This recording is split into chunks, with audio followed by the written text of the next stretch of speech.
जब दिल्ली के बादशाह सिकंदर लोधी काशी पहुंचे तो वहां के सभी मुसलमान एकत्रित होकर सिकंदर लोधी के पास गए और कहा कि हे राजन, हमारा तो दीन भ्रष्ट कर दिया। सिकंदर ने पूछा कि किसने कर दिया, मुझे बताओ। कि एक जुलाहा कबीर नाम का धानक, वो हमारे मजहब के बारे में बहुत बुरा भला कहता है और सब झूठ बोलता है। कहता तुम राक्षस हो, तुम पापी हो, मांस खाते हो, तुम कभी मुक्त नहीं हो सकते, तुम नरक में जाओगे। और स्वयं को कहता है कि मैं अल्लाह हूं, मैं खुदा हूं, मैं प्रभु हूं। मुसलमान धर्म के अंदर कोई ये कहे कि परमात्मा आकार में आता है तो कहते उसको सजाए मौत दे दे तो भी थोड़ी है, क्योंकि वो झूठ बोल रहा है। क्योंकि अल्लाह कभी आकार में आता ही नहीं, परमात्मा निराकार है, अल्लाह निराकार है, ऐसा उनका मानना है।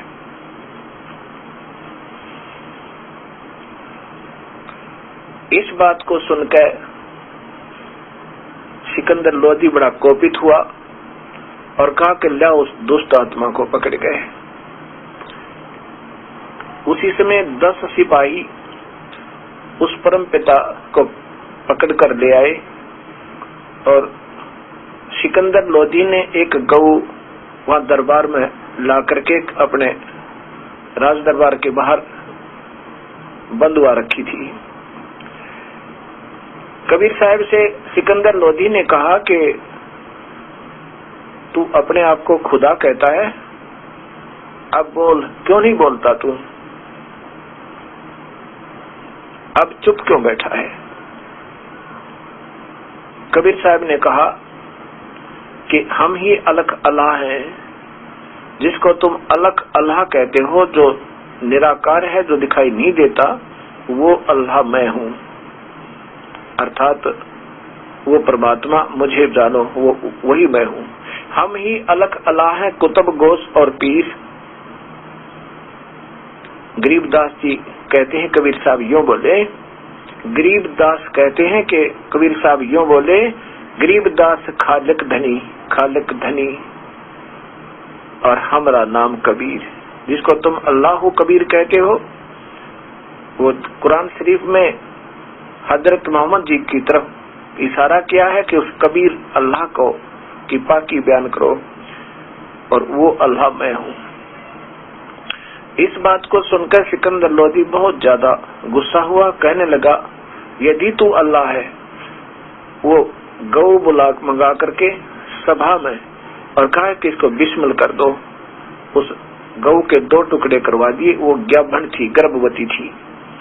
4 टुकड़े हो गए माँ और बेटे के, गाय के बच्चे के, और उस गाय के 4 टुकड़े हो गए उस दरबार में।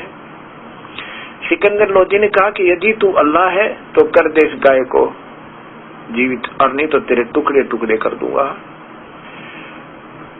कबीर साहब खड़े हुए और कहा कि ये अल्लाह की पहचान केवल यही नहीं है कि मुर्दे को जीवित कर दे, इसके और भी मेरिट्स होते हैं, प्रभु के अन्य भी गुण होते हैं। इसके साथ साथ कबीर साहब ने एक थपकी ऐसे गऊ का लगाई, एक उसके बच्चे के दोनों टुकड़ों का लगाई, ऐसे गाय के दोनों टुकड़ों का लगाई। ऐसे ही एकदम वो दोनों के दोनों आपस में जुड़ के और जीवित हो गए, निशान भी नहीं था। बोलो कबीर साहेब की जय, सत साहिब। इस लीला को देख कर उपस्थित जनों के रूम रूम खड़े हुए, जो कि दर्शक भी बहुत होते हैं जो यथार्थता को स्वीकार करते हैं। कबीर साहब ने उस गाय के बच्चे को लगा कर गाय के नीचे और दूध दिया, बाल्टी ठोक दी, पूरी भर दी और खड़े होकर कहने लगे, क्योंकि जब तक सारे कापे कोई ना बोले, क्या कहा, गौ अपनी अम्मा है, इस पर छुरी मत बा, गरीबदास की दूध ने और सभी आत्म खा। क्या बताते हैं, जाममड़ी का दूध पीवत हो और दही गरत बहु खाई, और उसको फिर तुम हलाल करत हो लेकर करद कसाई। अब कुछ भी कह रहे हैं सतगुरु, वो परमेश्वर, कोई नहीं बोल रहा, सब मौन खड़े हैं। गोसत माटी चाम उदेड़ा, ये रूह कहाँ पहुंचाई, उस दरगाह की खबर नहीं। इतने कौन हुक्म थे, ढाई ढाई माने किस हुक्म तो मार दी, कोई आदेश है तेरे को मारने का? प्रभु का आदेश मांस खाना नहीं है, पवित्र बाइबल प्रत्यक्ष प्रमाण देता है। आगे जो आदेश है वो अल्लाह के नहीं, अल्लाह ये निराकार जो काल है, ये गुमराह कर रहा हम सब भोली आत्माओं को, इसके आदेश है। और वो चाहता है कि ये भक्ति मार्ग सही ना पकड़े और ये पापी बनकर यही मेरे चक्कर में पाप कमा कर और यहीं पर जन्म और मरण के अंदर पड़े रहे।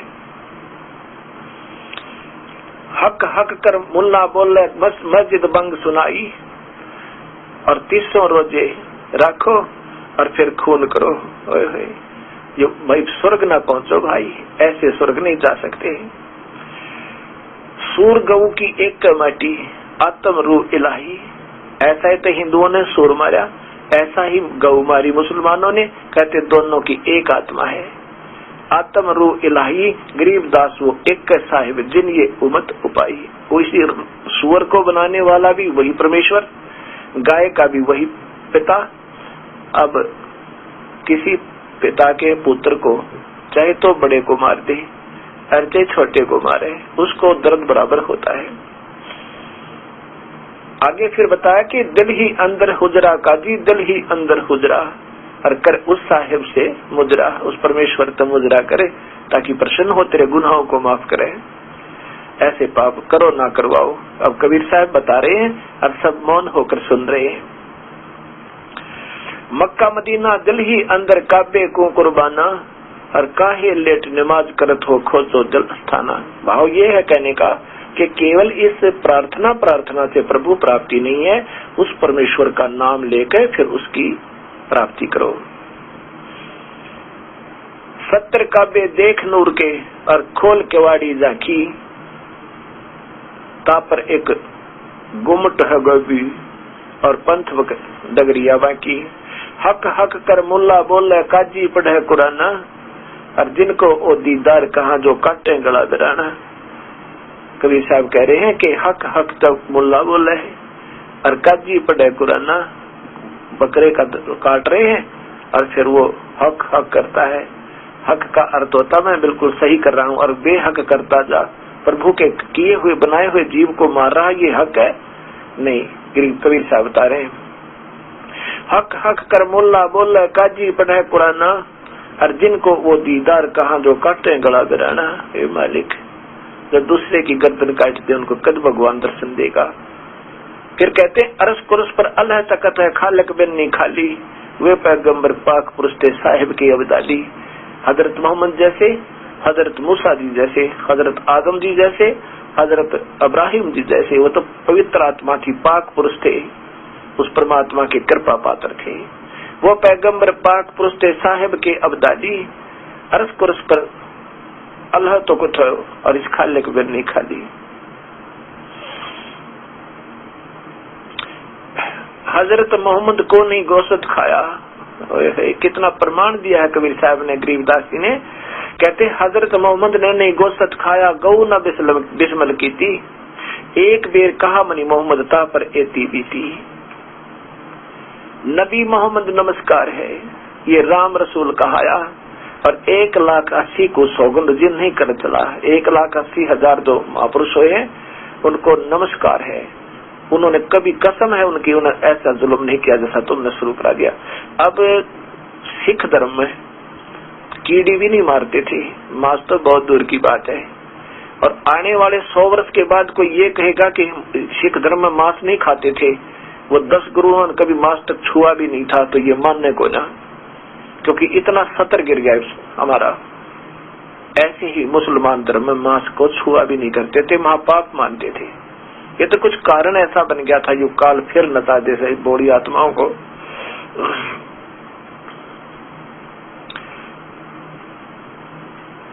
नबी मोहम्मद नमस्कार है राम रसूल कहाया, ये तो आदरणीय हंस हुए हैं पैगंबर हजरत मोहम्मद जी जैसे हजरत इब्राहिम, हजरत आदम जैसे, हजरत मूसा जी जैसी, नबी मोहम्मद जैसी महापुरुष तो कहते हैं आदरणीय है, उनको नमस्कार करता हूँ। वो राम रसूल कहाया, वो भगवान का रसूल बन के आया था, लेकिन काल के दूतों ने फिर भी चला दिया।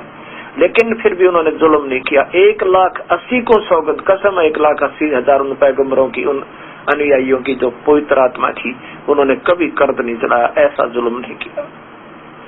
वही मोहम्मद, वही महादेव, वही आदम, वो ब्रह्मा, वही मोहम्मद, वही महादेव, वही विष्णु, वही ब्रह्मा। गरीबदास दूसरा कौन है, देखा अपने घर में, वही तो मोहम्मद वही महादेव, भगवान शिव के ही गण बनकर, एक गण बहुत अच्छी भक्ति युक्त देव आत्मा, ये हजरत मोहम्मद शिव के लोक से आया था। और वही हिंदू शिव के पुजारी, और दोनों लड़े लट्ठम लट्ठा। नादान बालक लड़ते हैं, एक छोटा सा बच्चा होगा ना, और दूसरा उसको कह देना ये मेरा पापा है, दूसरा कहेगा मानूंगा मेरा पापा। दोनों लड़ रहे हो, उसका कपड़ा पकड़ रहा, उसके मुंह में पकड़ रखा। कोई पूछे क्यों लड़ रहे हो, ये कहता है मेरा पापा है, वो कहता नहीं मेरा पापा, फिर लड़ने लग जाते हैं। ऐसे नादान जिन्हें कुछ नहीं पता कैसे हो, क्योंकि इन विचक्षण चतुर गुरुओं ने सच्चाई नहीं बताई इन बूढ़ी आत्माओं को। ना तो 1% भी लड़ाई कोई ना। मजहब तो अच्छाई की तरफ होता है। मांस, मिट्टी, शराब, बीड़ी कभी छूना भी नहीं चाहिए, और शराब कभी नहीं छूनी चाहिए अगर भक्ति करनी है तो।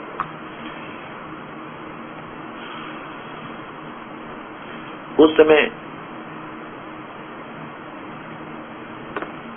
कौन बोला, उस प्रभु के सामने आंखें देखी और ऐसा कमाल करके दे दिया, सब खड़े खड़े कांपे। तब कबीर साहब ने कहा ना कि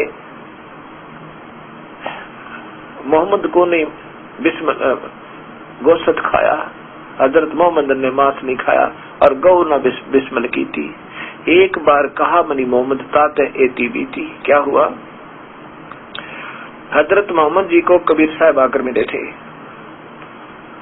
और कहा था, हे प्यारी आत्मा, हे मेरे बच्चे, तू साधना जो तुम कर रही हो तो निराकार अल्लाह काल है, और इसने सबको गुमराह किया हुआ, इसको 1,00,000 जीव रोज खाने पड़ते हैं।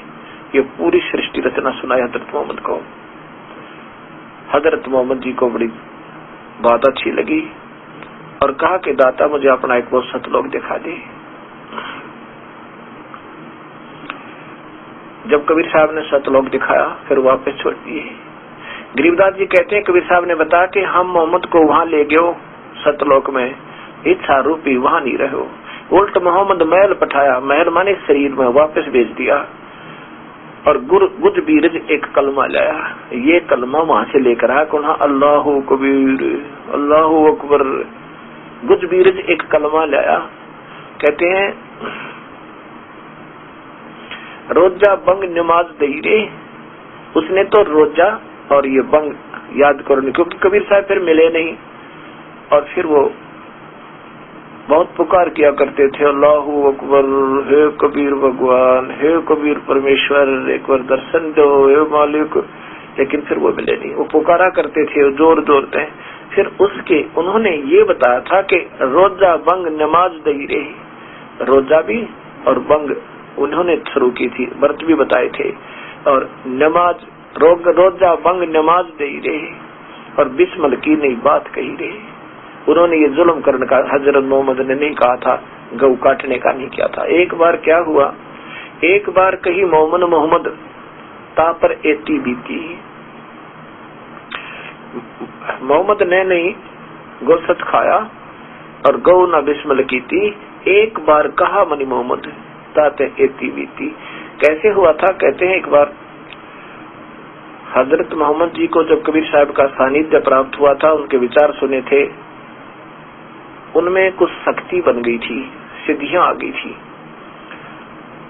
जैसे चुंबक के साथ लोहा लगा रहे तो ऐसा था चुंबक बन जाता है। उनमें सिद्धि आ गई, एक बकरा आ गया।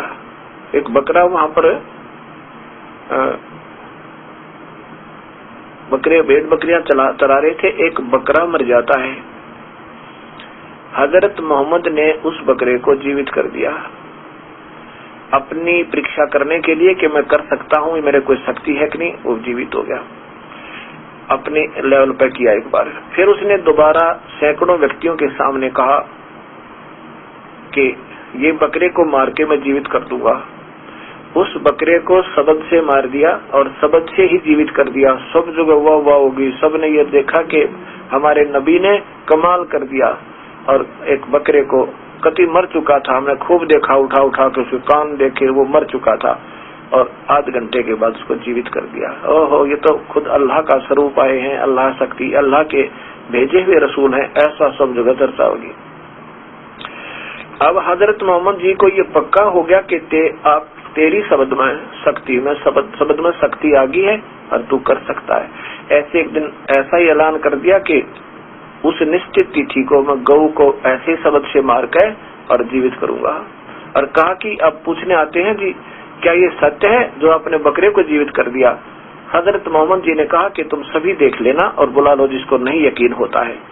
सबको बुला लिया। सैकड़ों हजारों की संख्या में व्यक्ति एकत्रित हो गए। तो उस समय एक गऊ वहां लाकर खड़ी कर दी। हजरत मोहम्मद जी ने अपनी शब्द शक्ति से गऊ पर मंत्र पढ़ा और वो निढाल होकर गिर गई। वो मृत्यु को प्राप्ति, प्राण पखेरु उड़ गए। सबने देखा, खूब चेक किया, कान को लाकर नाक सूंघ गया, कोई आवाज सांस आता है कि नहीं आ रहा है, शायद मूर्छित होगी, नहीं बिल्कुल मृत होगी।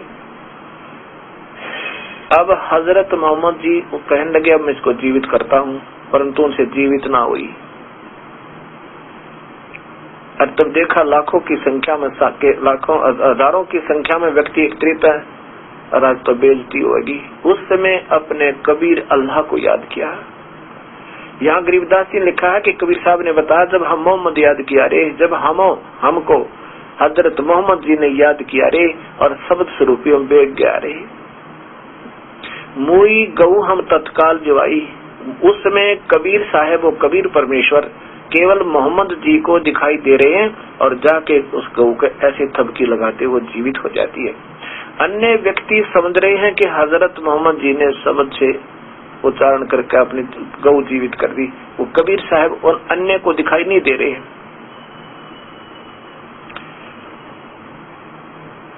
कहते हैं हम मोहम्मद याद किया रे, बेग शब्द स्वरूपी हम बेग गया रे।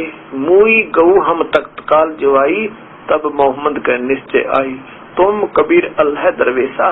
ओए होए, तो वास्तव में तो आप अल्लाह हो और दरवेश भी आप भी संत बनकर आए हो। तुम कबीर अल्लाह दरवेशा और मोहम्मद का गया अंदेशा, यानी सब संशय मिट गया कि आप अल्लाह हो। तो अब उस दिन को अन्य मुसलमानों ने ये सोच लिया कि हमारे हजरत मोहम्मद जी ने या गऊ जीवित कर दी। वो दिन नोट कर लिया। जिस दिन बकरा मारा था वो बकरे का दिन मारने का नोट कर दिया। जब तक हजरत मोहम्मद साहब रहे उन्होंने कोई ईद और बकरीद और ये बिस्मिल गऊ नहीं होने दी, बिल्कुल भी।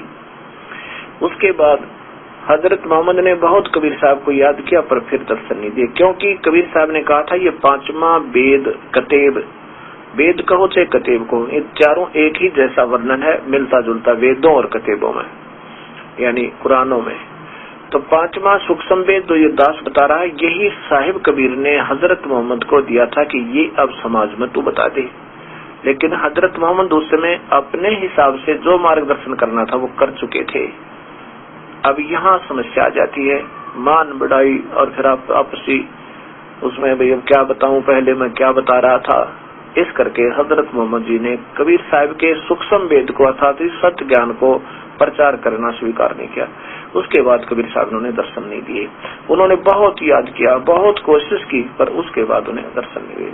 ऐसा ये कहानी थी। फिर क्या हुआ, ये कैसे कहानी बिगड़ी। हजरत मोहम्मद जी के जाने शरीर त्यागने के बाद उसके बाद 1,80,000 पवित्र आत्मा उसकी अनुयायी हुई थी। वो भी जब शरीर छोड़कर चले गए कम से कम 400-500 साल के वर्ष 200 वर्ष के बाद, फिर उनके जो अन्य आने वाले मुसलमानों के किसी मुखिया ऐसा मन में आई कि जिस दिन हमारे हजरत मोहम्मद जी ने गाय को बिस्मिल किया था और बकरे को बिस्मिल करके जीवित किया था, दोनों को, वो दिन यादाश्त के लिए मनाया करेंगे ताकि ये सदा याद बनी रहे।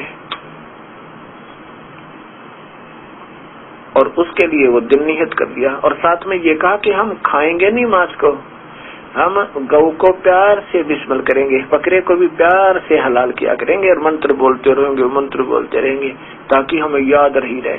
ऐसा ही करने लगे। जिस दिन वो बकरा जीवित किया था उस दिन, और फिर कुछ समय के बाद वो गौ जीवित की थी, मरती हुई करी तो थी कबीर साहब ने जैसा भी, तो उस दिन को मनाने लगे। मुसलमान मांस नहीं खाते थे, शराब नहीं छूते थे, बीड़ी सत्तों का बिल्कुल प्रयोग नहीं करते थे। तो उस गाय को उस दिन के दिन और बकरे को जीवित करने वाले दिन को मनाने के लिए क्या प्रोग्राम बनाया कि हर गांव में, हर नगर में ये त्योहार मनाया जा। उस दिन गाय को बड़े प्यार से, क्योंकि दयालु आत्मा होती है भक्त आत्मा, वो बहुत मुश्किल से ये दुष्कर्म करती है, लेकिन उन्होंने, क्योंकि काल घुस जाता है समय आने पर, फिर अपने बुराइयां ऐसे पवित्र मजहबों में, धर्मों में प्रवेश करके ही छोड़ता है। कहने लगे प्यार से हलाल करना, बड़े प्यार से उनको फिर मंत्र बोल रहे, कलमा पढ़ रहे और फिर प्रार्थना भी करते हैं, मालिक इसकी रूह को स्वर्ग में स्थान देना। हम तो वैसे एक त्योहार मनाने के लिए कर रहे हैं, हमें अक्षमा भी करना। और कहा कि इस मांस को खाना नहीं है, इसको बाहर जंगल में डाल दो और पशु पक्षी खा लेंगे और ये आत्मा स्वर्ग चलेगी। ऐसा अपना मान का अपने हिसाब से, और ये त्योहार शुरू हो गए। ऐसे ही बकरा मनाने लगे, बकरा वाला दिन मनाने लगे। ऐसे चलते चलते काफी वर्षों के बाद अकाल गिर गया, दुर्भिक्ष आ गया। उस दुर्भिक्ष के दौरान यही दिन फिर आ गए। ऐसे ही हर नगर में, हर शहर में ये त्योहार मनाएगा। और ऐसे ही जब बकरा काटने का समय आया, उसको उस दिन बकरा को हलाल किया और प्यार से जंगल में डाले। कहने लगे खाना नहीं है। उस समय इतना भूख, अकाल गिर गया था, दुर्भिक्ष गिरा था कि इंसान को भी इंसान खा ले तो भी कम नहीं, इतना भूखा मर गए, सब जगह त्राही त्राही मची हुई थी। उस समय किसी मुसलमान ने, एक दो भूखे मर्दों ने उस बकरे के मांस को खा लिया जो हलाल करके जंगल में डाला था।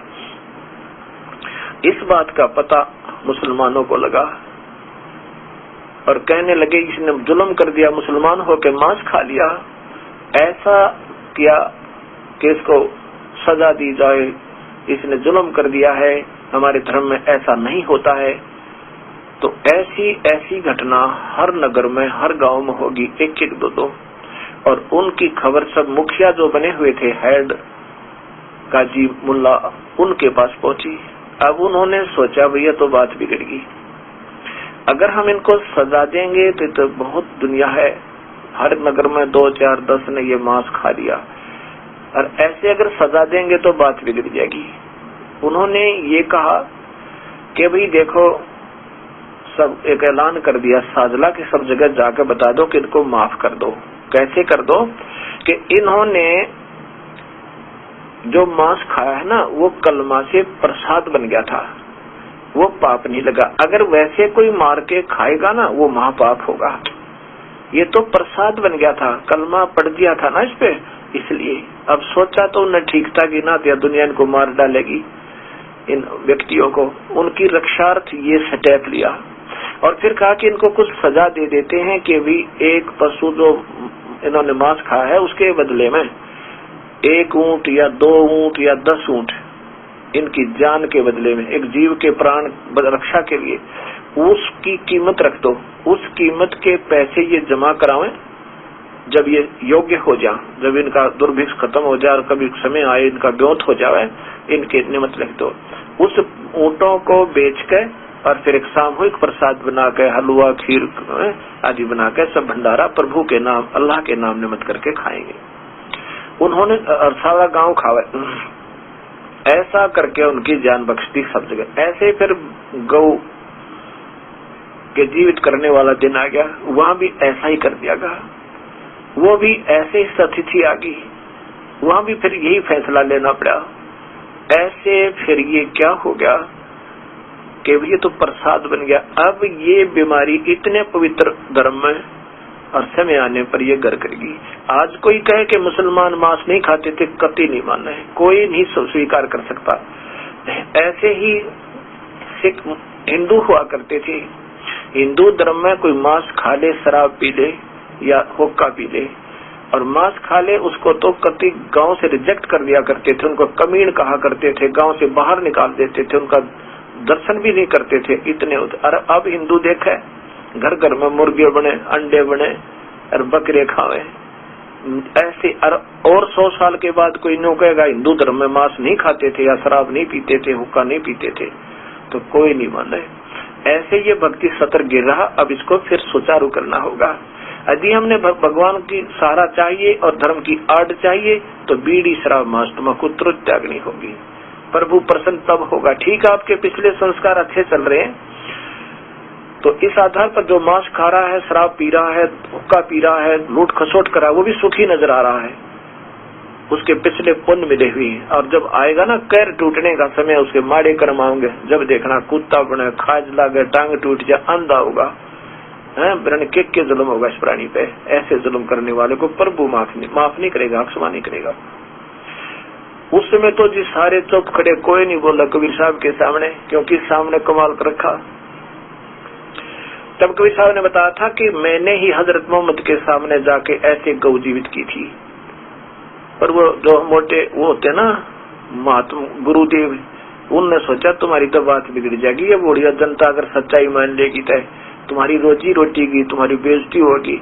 उन्होंने जब तक बोले कोई ना, सब खिसक गए और सिकंदर लोधी चरणों में गिर गया, दंडवत प्रणाम की समेत मुकुट के उस परवरदिगार के, दिल्ली के बादशाह ने, और पालकियों में बैठा के उस कबीर परमेश्वर को उनकी झोपड़ी में भेजा, कबीर साहब के घर में।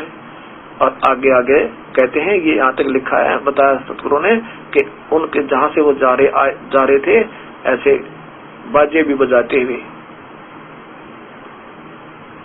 उसके बाद वो कबीर साहब अपने घर पहुंच गए। वहां जाकर उसकी माँ ने कहा, कबीर साहब की मुंह बोली माँ, माता नहीं थी उनकी, निरुनी माँ को, जिनको वो मिले थे। लहर तारा तालाब में कमल के फूल पर एक नवजात शिशु का रूप स्वयं बनाया था सतलोक से आके उन माता से।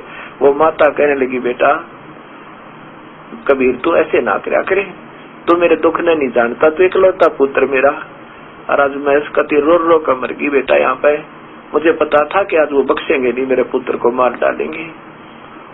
बेटा तू ऐसे ना करया कर, तू माँ की ममता जानता नहीं।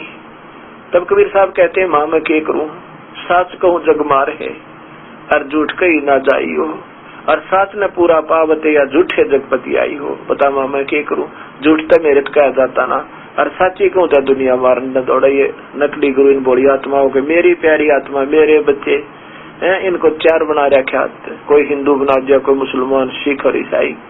अब मैं माँ इनके लिए रोता फिर रहा हूँ। तो वह माँ कहती है, तू घनी बात ना बनाया करे, तेरे बच्चे हैं, तेरे क्यों कर बच्चे हो गए, क्यों मान के मेरा, वो परमात्मा आई हुए। फिर अपना चुप हो गए। अब एक समय की कबीर साहब की समर्थता आपको बता रहा हूँ। ये परमेश्वर है, अनंत कोटि ब्रह्मांड के स्वामी है। ये ना सोचना कि मैं दास कबीर पंथी हूँ, नहीं, मैं कबीर पंथी नहीं था, मैं तो कबीर पंथी अब बना हूँ। और जो कबीर पंथी है मैं उनको कबीर पंथी नहीं मानता। जो वे ऑफ वर्शिप गलत बताए वो काहे के कबीर पंथी है। जो कबीर साहब की एक एक स्टेप पे और उसी मार्ग से चले जैसे प्रभु ने आके हमें बताया था, और उसी नाम से उसी विधि से चलते तो कबीर पंथी है, अन्यथा बिल्कुल नहीं है। अब जैसे ना पहले अब ब्राह्मण कहते हैं कि पंडित जी, ब्राह्मण वो करते वशिष्ठ मुनि जैसे, ब्राह्मण वो थे जो वेद व्यास जी जैसे, ब्राह्मण भारद्वाज जी जैसे, गौतम ऋषि जैसे, वो ब्राह्मण कहलाते थे। अरे उनके वंशज जानते ना, पेट के दर्द की जैसे कोई वेद हो, वैद होता था कोई किसी पीढ़ी में, 7वीं पीढ़ी 8वीं पीढ़ी में, और बहुत अच्छा वैद था, वो प्रसिद्ध था, दवाई देता था, नब्ज देखते ही बता देता था, बड़ी राहत मिलती थी। उनके वंशजों को वैद कहने लगे सभी। अब उन्होंने अपना सरनेम बना दिया वैद। अब उनसे पूछा क्या नाम है, दौलत राम वैद और कन्हैया राम वैद और प्रेम सिंह वैद, और जानते ना पेट के दर्द की दवाई, वो तो नाम वैद रखे हुए। ऐसे ही ब्राह्मण अब कहना क्या हाल है? और पंडित जी ठीक है? मैं पंडित जी जानता को ना गीता का एक श्लोक भी, और कल आवा पंडित जी। ये पंडित जी थोड़े, ये तो वो परंपरागत पंडित जी बन गए, सिर्फ केवल नाम। पंडित जी रामानंद जी जैसे महापुरुष पंडित जी थे। एक दिन देखा था कि कबीर परमेश्वर आगे जुल्हा के घर में भगवान आ रहे, समर्पण कर दिया और कहा कि तू मेरा मालिक और मैं आपका बच्चा। 104 साल के महात्मा ब्राह्मण ने और कबीर परमात्मा को स्वीकार कर लिया, उपदेश लिया, अपना बेड़ा पार करवाया। ये ब्राह्मण होते हैं। ब्राह्मण से जो ब्रह्म पहचाने, जो भगवान को समझ जाए, वास्तव प्रभु की यही स्थिति होती है। और पंडित से जो पिंड की जाने, जो शरीर को समझ ले कि जैसे गीता में बताया कि मैं, काल कहता है कि मैं सब प्राणियों के हृदय में रहता हूँ और मैं ऐसे ऐसे सबको ही वहां से ज्ञान उपदेश देता हूँ और मेरी स्थिति ऐसी है, पूर्ण परमात्मा की स्थिति ऐसी है, इसमें ऐसे ऐसे कमल बने हुए हैं और यहाँ भगवान है। कहते हैं वो पंडित है जो पिंड यानी शरीर को समझ ले अच्छी ढंग से, वो ब्राह्मण है। ऐसे ही ये कबीरपंथी नहीं है। कबीरपंथी तो वो थे कबीर परमात्मा के अनुयायी, जैसे धर्मदास जी जैसे महापुरुष। फिर उनकी 6 पीढ़ियां बिल्कुल सही कबीरपंथी थी, उसके बाद कबीरपंथी नहीं रही। अब नाम है, जैसे पंडित जी ऐसे कबीरपंथी नाम है। और पूजा सारे धोखे हुए, उल्टे सुल्टे सारे। आपने देखा होगा मुख्य धाम काशी के और श्री महंत गंगासन शास्त्री जी के द्वारा रचित कबीर जीवन चरित्र है और कहते हैं मैं तो श्री राम का पुजारी हूँ, मैं तो आपका भगत हूँ। बताओ, ये कबीरपंथी है। इनको कबीरपंथी कहें तो भी लज्जा आवे। अब मैं ये तो कहना आपको चाहता हूँ कि मैं कबीरपंथी नहीं था, मैं तो हनुमान पंथी था और श्री कृष्ण पंथी था, ब्रह्मा विष्णु महेश पंथी था और श्याम जी पंथी था। अब पता चला कि हमारे परमात्मा स्वरूप कबीर परमेश्वर के प्यारी आत्मा गुरु रामदेवानंद जी महाराज ने इस दास पर मेहर करी। अब पता चला कि हम अब प्रभु पंथी कहो, हमें कबीर पंथी कहो, हमारी way of worship according to the shastra है। गीता जी में लिखा है कि अक्षर पुरुष एक पेड़ है, निरंजन वा की डार, तीनों देवा शाखा है, ये पात्र संसार। और हम उस जड़ की पूजा करते हैं और टहनियों का फिर फल लगेंगे। अब हमने अपना पौधा सीधा बीज दिया। पहले हमने अपना पौधा अधूरा कर रखा था, ठीक नहीं बीजा हुआ था, और जिसके कारण से हम पूजा कर भी रहे थे परंतु वह सही नहीं थी। अब आपको दिखाते हैं इस तरह।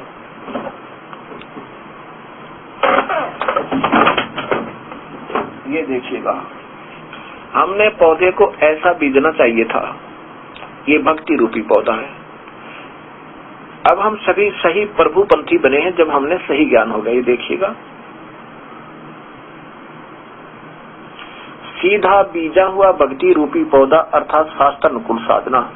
अक्षर पुरुष एक पेड़ है, निरंजन वा की डार, तीनों देवा शाखा, ये पात्र रूप संसार। यहाँ से ऊपर पेड़ होता स्वरूप संसार, इसे नीचे जड़े हैं। तो ये जड़ कबीर परमेश्वर है, पूर्ण ब्रह्म है, और ये पर ब्रह्म है तना अक्षर पुरुष। और ऊपर देखिए, इसकी पूजा करेंगे हम तब ये इनको जाकर ये एक डार निरंजन संदो, इतने पेड़ के ऐसी ऐसी डारें घनी होती है और इस डार के आगे 3 शाखा। ये ब्रह्म है क्षर पुरुष, ये काल भगवान, और इसके 3 पुत्र रजगुण ब्रह्मा, सतगुण विष्णु, तमगुण शिव जी। ये 3 शाखाएं हैं। ये गीता जी के अध्याय नंबर 15 के श्लोक नंबर 1 और 2 के अनुसार स्पष्ट है।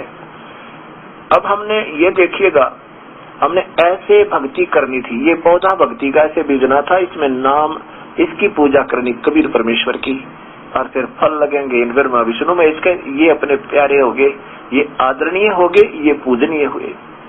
अब क्या ये बुरे लगेंगे हमें? कभी नहीं। ऐसे हमें भक्ति मिली। और पहले हम उल्ट करा रखे थे नकली गुरुओं ने। अब हमने पहले हम कैसे कर रहे थे ये देखिएगा। पहले ये कर रखा हमने सबने, चाहे हिंदू है, मुसलमान या सिख या ईसाई। अब यहाँ ऐसे अड़े हुए हैं थे हम। उल्टा लगाया हुआ भक्ति रूपी पौधा शास्त्र विरुद्ध साधना, वो शास्त्र अनुकूल साधना है। अब टहनी बच्चे की जैसी पूजा है ये।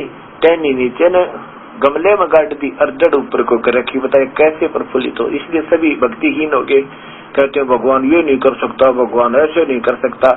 इसलिए क्योंकि कुछ नहीं कर सकता, जो पौधा उल्टा ला दिया, ना वो सूख ही जाना, कुछ दिनों में बर्बाद हो जाएगा। ऐसे है पूर्ण ब्रह्म सत कबीर, ये जड़ है। ऊपर को मूल वाला, नीचे को शाखा वाला, ये संसार रूपी वृक्ष अर्जुन, जिसकी तीनों गुणों रूपी विषय विकारों की शाखाएं सब जगह फैली हुई है। अब ये यहाँ से पूजा शुरू कर रहे हैं, कैसे पार पड़े ब्रह्मा विष्णु महेश से। हमने पूजा उनकी जड़ की करनी है, फल यहाँ लगेंगे, इसको सीधा कर दिया, एवं हम सफल हुए। यही दास बताना चाहता, यही कबीर साहब हमें बताया करते थे।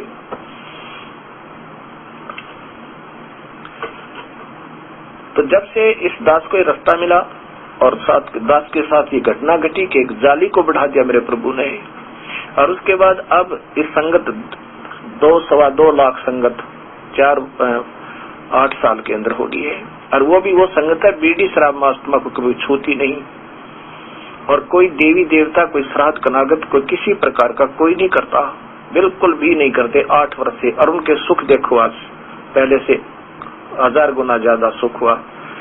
अगर मैं यहाँ बताने लगूं उनके अब जो सुख हुए हैं प्रभु के कृपा से, तो 1 साल तो वर्णन नहीं हो सकता एक एक परिवार का, इतना लाभ हो गया, क्योंकि अब वो भक्ति रूपी पौधा प्रफुल्लित हुआ।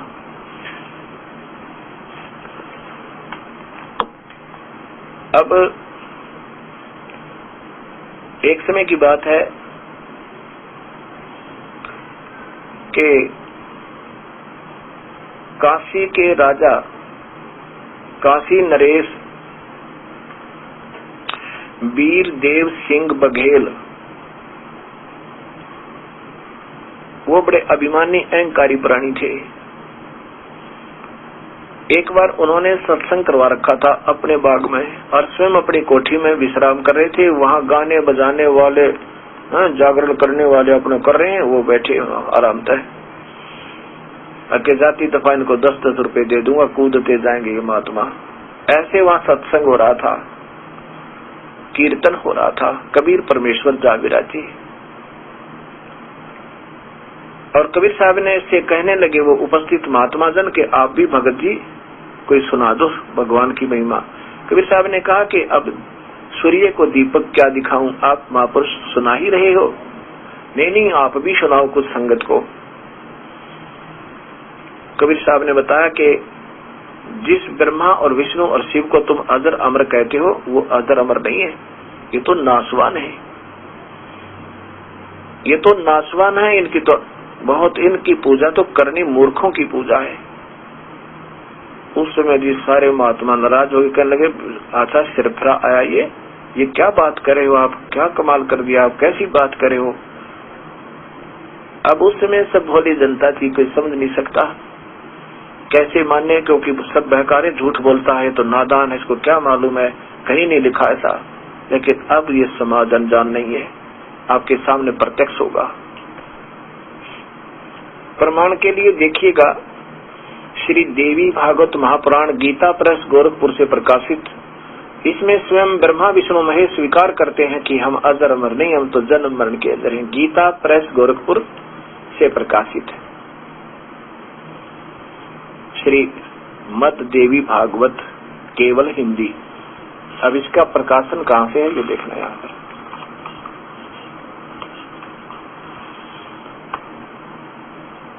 प्रकाशक है गोविंद भवन कार्यालय गीता प्रेस गोरखपुर।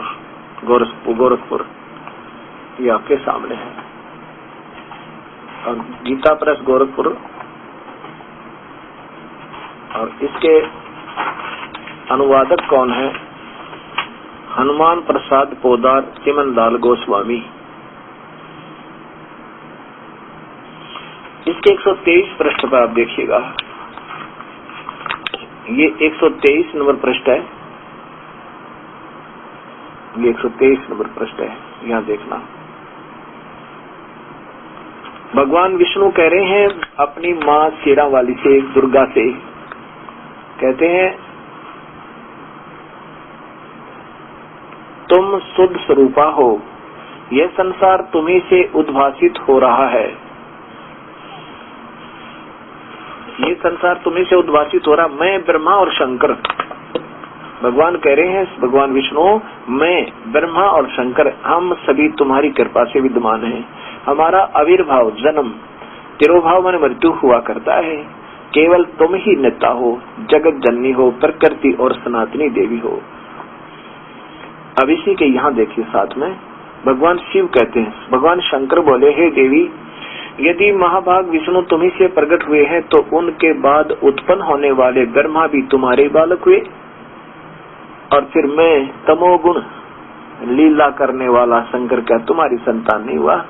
अर्थात मुझे भी उत्पन्न करने वाली तुम ही हो। अब देखो, अब ये 123 पृष्ठ दोनों को इकट्ठा ही देखिएगा। अब देखो वही 123 पृष्ठ है ये सामने, और ये बिल्कुल यहाँ से शुरू किया था दास ने, और ये यहाँ पर, और नीचे यहाँ देखो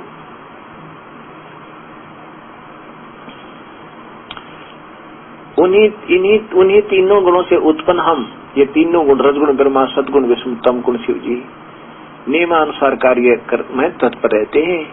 हम ये तीनों देवता तो जगत का कार्य संभाले रहते हैं, और तुम्हारे ही रूप हैं, अर्थात तेरे ही पैदा किए हुए।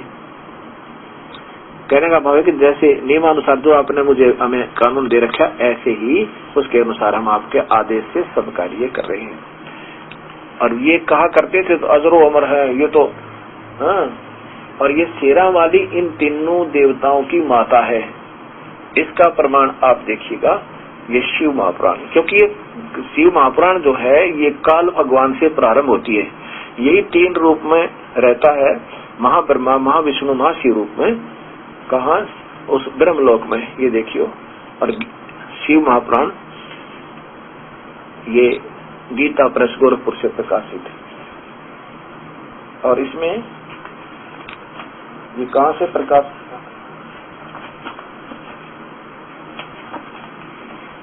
ये देखो शिव महापुराण, नीचे देखिएगा इसका प्रकाशक कौन है, हनुमान प्रसाद पोदार। ये इनका हिंदी टीका करने वाला है। और अभी आपको दिखाता हूँ। अब ये जो प्रारंभ होता है काल भगवान से, जो महाशिव रूप में रहता है, ये देखिए 100 नंबर पृष्ठ पे, इसी का 100 नंबर पृष्ठ।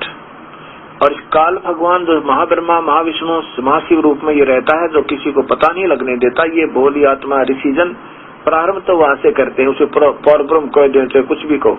जिस परब्रह्म के विषय में ज्ञान और अज्ञान से पूर्ण उक्ति द्वारा इस प्रकार ऊपर बताए अनुसार विकल्प किए जाते हैं। विकल्प शब्द मतलब संकल्प है, विकल्प है, अंदाजे लगाए। उनके कुछ काल के बाद सृष्टि समय आने पर द्वितीय की इच्छा प्रकट की, उसके भीतर एक से अनेक होने का संकल्प उदित हुआ। तब उस निराकार परमात्मा ने अपनी लीला शक्ति से अपने लिए मूर्ति आकार की कल्पना की। ये काल ही सारे खेल खेल रहा है, और वह मूर्ति संपूर्ण ऐश्वर्य गुणों से संपन्न, सर्व ज्ञानमयी, शुभ स्वरूपा, सर्वव्यापिनी, सर्व रूपा, सर्वदर्शनी, सर्व कल्याणकारिणी, सबकी एकमात्र वंदनिया आदि आदि एक बनाई। आगे देखो, यहाँ से अविनाशी परब्रह्म अंतर्हित हो गया। बता, ये काल इन तीनों पुत्रों को पैदा करके स्वयं तो अंतर ध्यान हो गया कि आज के बाद किसी ने दर्शन नहीं दूंगा। जो मूर्ति रहित परब्रह्म है उसकी मूर्ति है। आगे देखो, जिनमें आकार भगवान सदाशिव है, पहले वो तो आकार तो दूर हो गया, निराकार हो गया, और फिर उसका सदाशिव यानी महाब्रह्मा, महाविष्णु, महाशिव रूप में वो ब्रह्मलोक में बैठ के आके महाभगवान शिव है। अरे इसमें तो अपने हिसाब से जोड़ जुगाड़ किया इन्होंने, तो समझ में नहीं आई। लेकिन ये सही है कि वो तो निराकार हो गया और अपना ही दूसरा रूप, वास्तविक रूप तो छुपा दिया, और सदाशिव यानी महाशिव रूप में ब्रह्मलोक में बैठ गया। उसी को अर्वाचीन और प्राचीन विद्वान उन्हीं को ईश्वर कहते हैं। उस समय एकाकी रहकर इच्छा अनुसार विहार करने वाले उन सदाशिव ने अपनी विग्रह से स्वयं एक सवर रूप भूता शक्ति सृष्टि की, जो अब उनके अपने श्री अंग से कभी अलग होने वाली नहीं थी। उस पराशक्ति को प्रधान प्रकृति गुणवती माया या अष्टंगी यानी उसके शरीर से निकली थी। इनको ज्ञान नहीं ऋषियों ने, क्योंकि पूरा ज्ञान नहीं देने देता, बुद्धि तत्व की जननी तथा विकार रहित बताया। उसकी शक्ति वही शक्ति अंबिका कही गई। उसी को प्रकृति सर्वेश्वरी और त्रिदेव जननी, ये दास ये बताना चाहता था। ये प्रकृति देवी ब्रह्मा विष्णु महेश की माता है। त्रिदेव जननी नित्या और मूल कारण कही गई। सदाशिव द्वारा प्रकट की गई उस शक्ति की 8 भुजाएं हैं। ये है वो काल का जाल। ये अष्टंगी देवी काल के अंदर से कबीर परमात्मा ने निकाली थी, जो खा गया था इसने। अब ये उत्तर देव जननी, तीनों देवों की मां से, ये सिद्ध करना चाहता था ये दास। अब ये देखिए 101 पृष्ठ पे, और यही काल को फिर उस सदा शिव जिसको शिव कहा ना इन्होंने, उसी को कहते, वहां तो परब्रह्म कह रहे थे, अब कहते उन काल रूपी ब्रह्म ने। अब न ब्रह्म का बेरा ना परब्रह्म का, ये ऋषि लोग भी विचलित है। उन काल रूपी ब्रह्म ने, अब ब्रह्म है ये, काल रूपी ब्रह्म ने एक ही समय शक्ति के साथ शिवलोक नामक क्षेत्र का निर्माण किया। अब नीचे देखो, मोटा मोटा सुनाऊंगा, ये कई बार दिखा चुका हूँ। शिव और शिवा ने अपने दोनों के मिलकर ये देखो इसका उत्पन्न किया, किसी दूसरे पुरुष की सृष्टि की करने चाहिए, ये उनके मन में इच्छा हुई। यहाँ देखो ऐसे ही उसमें से शिव और शिवा के सर्वव्यापी परमेश्वर शिव ने, ये शिव को काल को सर्वव्यापी परमेश्वर लिखते हैं। ये तो एक 21 ब्रह्मांड में व्यापक है। बस अपने वाम भाग से 10वें अंग पर अमृत मिलकर, ये सीधा अर्थ है कि पर पार्वती इस अष्टंगी और इसके साथ शिव ने पति पत्नी के व्यवहार से एक पुत्र से वहां से एक पुरुष प्रकट हुआ, उसका नाम क्या रखा, वो विष्णु नाम दिया। ये देखो, ये नीचे देखना, नाम पूछा तो उसने बता, शिव ने कहा कि आपने कारण तुम्हारा व्यापक होने के कारण तुम्हारा विष्णु नाम विख्यात हुआ। अब विष्णु की उत्पत्ति शिव से होगी, ऐसे यहाँ देखो फिर ब्रह्मा की उत्पत्ति भी उन्हीं से होगी। नीचे देखिएगा, ये है। उसी प्रकार सदाशिव ने पूर्वत, यानी जैसे विष्णु को उत्पन्न किया दुर्गा के साथ और स्वयं पति पत्नी के व्यवहार से, सांब पार्वती और सदाशिव ने पूर्वत ऐसे ही अपने पति पत्नी के व्यवहार था। उन क्या हुआ, मुझे उत्पन्न किया, मुझे, ये ब्रह्मा बोल रहा है, यानी ब्रह्मा की उत्पत्ति शिव है। ये शिव पुराण, विष्णु और ब्रह्मा की उत्पत्ति शिव पुराण बता रहा है शिव जी से। अभी ने ये नहीं मालूम शिव कौन है, ये शिव काल है, और ये जो ये शिव है ये इसका पुत्र है। इसका जो वास्तविक रूप अलग है, उसके कई मुख भी दिखा देता है, क्योंकि 1000 मुख तक, 1000 हाथों तक वो बना सके, इतना शक्ति उसके अंदर। इस बात से वो जो सत्संग सुन रहे थे कबीर परमात्मा का वीर देव सिंह बघेल के बाग में, वो सभी नाराज हो गए, कहने लगे राजा को बुलाते हैं, तुझे सजा दिलवाते हैं। राजा भी हिंदू और इन मूर्ख गुरुओं के आधार पर आधारित, वो भी पक्का कि हमें जो मालूम है बिल्कुल सही है, क्योंकि हमारे पूर्वजों में बताते आ रहे हैं। तो 2 व्यक्ति गए राजा के पास, एक सिपाही। राजा के पास 2 महात्मा गए, कहने लगा महाराज जी, एक कोई नीच आत्मा आया हुआ है, और वो कहता है ब्रह्मा विष्णु महेश तो नाशवान है, इनके तो ये तो काल के पुत्र हैं, पता नहीं क्या क्या कह रहा है। राजा ने कहा कि लाओ उस कमबख्त को यहाँ बुला के। राजा ने एक छड़ीदार अर्थात एक सिपाही भेजा। सिपाही ने कहा कि चलो आपको राजा याद करता है। कबीर साहब ने कहा कि हम नहीं जाते किसी राजा के पास, राजा को गरज है तो यहाँ जाए, हम तो चलते फिरते मुसाफिर हैं और अपना घूमने फिरने वाले रमता राम है, निकल जाएंगे यहाँ से। राजा के पास 2-4 महात्मा और गए, वो भगत, और जाकर कहा महाराज जी, वो कहता 360 राजा देखूं, ऐसे राजा को मैं क्या जानूं, या नमक मिर्च और लगा के वीर देव सिंह बघेल को ऐसे कान भर दिए, और गुस्सा होकर वीर देव सिंह बघेल चला के ला उसकी गर्दन काट दूंगा। जब वीर सिंह, हम उसको सीधा वीर सिंह भी कह देते हैं, जब वीर सिंह राजा रह गया ना 200 फुट की दूरी पर कबीर परमेश्वर थे, उसी समय कबीर परमेश्वर ने अपना जहाँ बैठे थे जमीन पर, उससे 1.25 हाथ, ये 1 हाथ समझो 1.5 फुट अर्थात 2-2.5 फुट जमीन से ऊपर उठ गए। वो केवल राजा को दिखाई देते हैं, अन्य को नहीं दिखाई देते। राजा ने जब देखा 2.5 फुट जमीन से ऊपर बैठे हैं, राजा तो एकदम प्रभावित हो गया, चरणों में प्रणाम किया, बख्श दियो दाता। बस ये परिभाषा है अपने बच्चों को चरणों में लेने की कबीर परमात्मा ने। ना ये विचक्षण गुरु, ये चतुर प्राणी, ये गुरु ये नहीं आने दे इस जीव को सत मार्ग पर। सामने प्रत्यक्ष सच्चाई है अब तो पर्दे पर आ रही है, अब कोई नहीं बहका सकता इन गोड़ी आत्माओं को। इन विचक्षण गुरुओं को, चतुर प्राणियों को कबीर साहब कहते हैं कि चातुर प्राणी चोर हैं, ये चातुर प्राणी चोर हैं। बीजक की बाता कहें ये बीजक ना ही हाथ, बात बतावा गीता और वेद की, वेद और गीता का 1% भी ज्ञान नहीं, और पुराण और कुरानों को बतावा, कुरानों में क्या लिखा पुराणों में ये बता नहीं पा रहे भोली आत्माओं को। बीजक की बाता कहें ये बीजक ना ही हाथ, ये पृथ्वी डोबन उतर रे भाई कह मीठी बात। बीजक की बाता कहें ये बीजक ना ही पास, आप औरों को प्रमोद ही और आप जावा निराश, औरों को तो ज्ञान देवे, ये स्वयं नरक में जाएंगे क्योंकि सतभक्ति नहीं ना सत ज्ञान इनके पास। कबीर साहब ऐसा करे। अब राजा चरणों में गिर गया और फिर कहा परवरदिगार कहानी क्या है, मुझे सच बताओ। तब कबीर परमेश्वर ने राजा वीर सिंह को सृष्टि रचना सुनाई। और सुनो सृष्टि रचना।